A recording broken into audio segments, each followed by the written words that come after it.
In a social media video, I posted about the concept of expecting and waiting for others to fuel us and to give to us and to bring to us. And in case you have not come across that social media post, I'll kind of reiterate what I said in that video here. So in that video, I gave the analogy of a plate and having a plate, and the plate is empty. And having this empty plate, we make a decision that we want other people to fill that plate with food or to place items of food on that plate in order for us to feel nourished, in order for us to feel rejuvenated, energized, etc. And if no one puts food on the plate, then we are left in a place where we are feeling famished, where we are feeling depleted, where we are feeling at a loss. Now, this is a place where we are extremely disempowered. This is a place where I see a lot of us where we decide that it's someone else's job to make us happy. It's someone else's job to make us feel good. It's someone else's job to bring us joy in our lives. And we wait for other people to do that. And when they don't, we are hungry for life, right? The better solution, the solution really, instead of waiting for others to fuel us, to fill us, to replenish us, is actually to fill ourselves to a baseline where we feel content and we feel satisfied. So that when someone else adds to our plate, then we are getting a bonus and we are embracing what they're giving and appreciating what they're bringing to us because it adds to what we already have on our plate. Now, I received many DMs and messages about how LaYinka do I feed myself? How LaYinka do I give to myself? How LaYinka can I move from this space of wishing and wanting and waiting for other people to feed me, to fuel me, to give me joy, to give me happiness, to give me love, to give me validation, to give me a sense of worthiness of being alive? And I always got every single one of these women to just press pause because they've gone into this space of thinking of how, and they're skipping really important questions that they need to have the answers for first. And I see this a lot, actually. I see this a lot with clients and just people who reach out to me. How can I do this, LaYinka? How can I... You've spoken about this thing. How can I go ahead and do that? How can I apply that? How can I free myself from this? How can I X, Y, Z? The place of how is not the first place we could start at. It's actually the last. What comes first are the what and the why.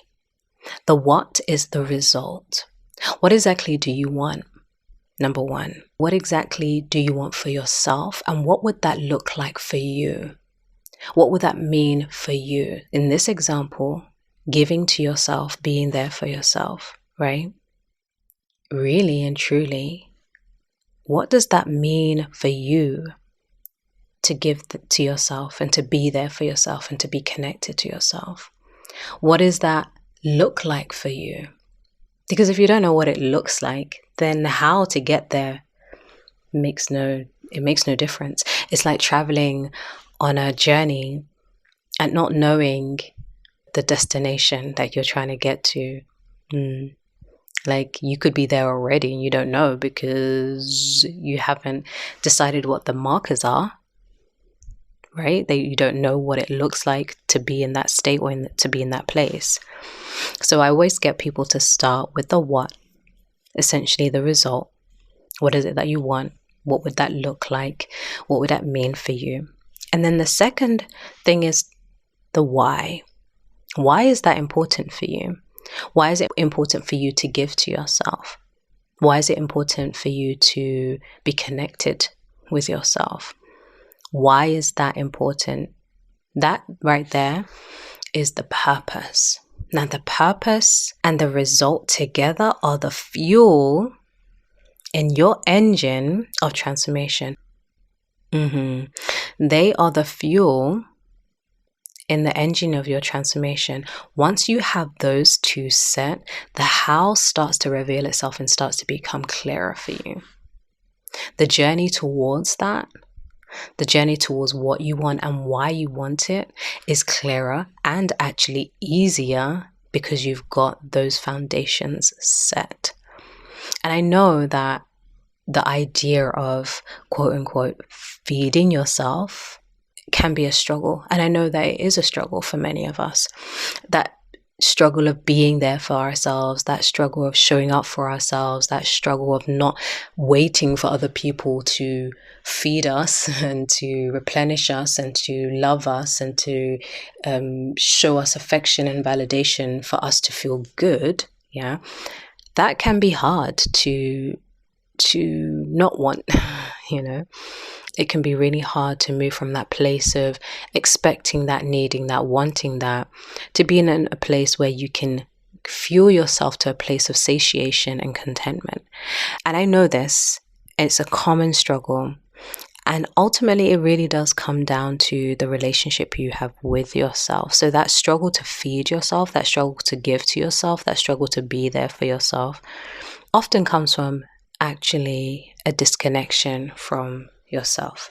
You know, when you are disconnected from yourself, what you tend to do is look for outside sources of connection, outside sources to fill that void of disconnection. You look for other people to fill that void.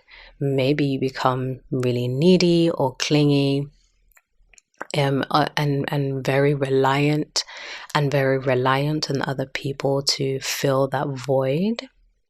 And so I do highly recommend that if you are struggling to feed yourself, quote unquote, that you start from the place of where you are disconnected, that place of disconnection from yourself.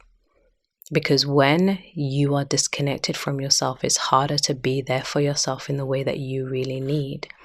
And when you struggle to be there for yourself in the way that you really need, the way anyone else might show up for you or be there for you or to give you or feed you or fuel you will seem unsatisfying and unfulfilling, or never feel like it's enough. And you might find yourself then being hypercritical of people and always pointing things out, etc., because you are at a place of deficit within yourself, because you are disconnected within yourself. So, to recap and kind of rewind selector on this whole episode, really, if you are in a place of struggling to be there for yourself, it is about connecting with yourself and really connecting with yourself and having that relationship with yourself, right? And before you jump into, okay, how I can have a relationship with myself, how I can be connected with myself, how I can be there for myself, how I can show up for myself, focus on the what and the why. What you want, what being connected to yourself will look like, what being connected to yourself will feel like, what being connected to yourself could mean for you, and why. Why is it important for you to be connected with yourself? Why is it important for you to show up for yourself? Why is it important for you to have this relationship with yourself? When you've got those two down, just even having the clarity of mind and heart with those two questions, that journey of showing up for yourself will reveal itself. And you know why? Because those two questions themselves are at the very beginning of the journey itself. And that's absolutely beautiful.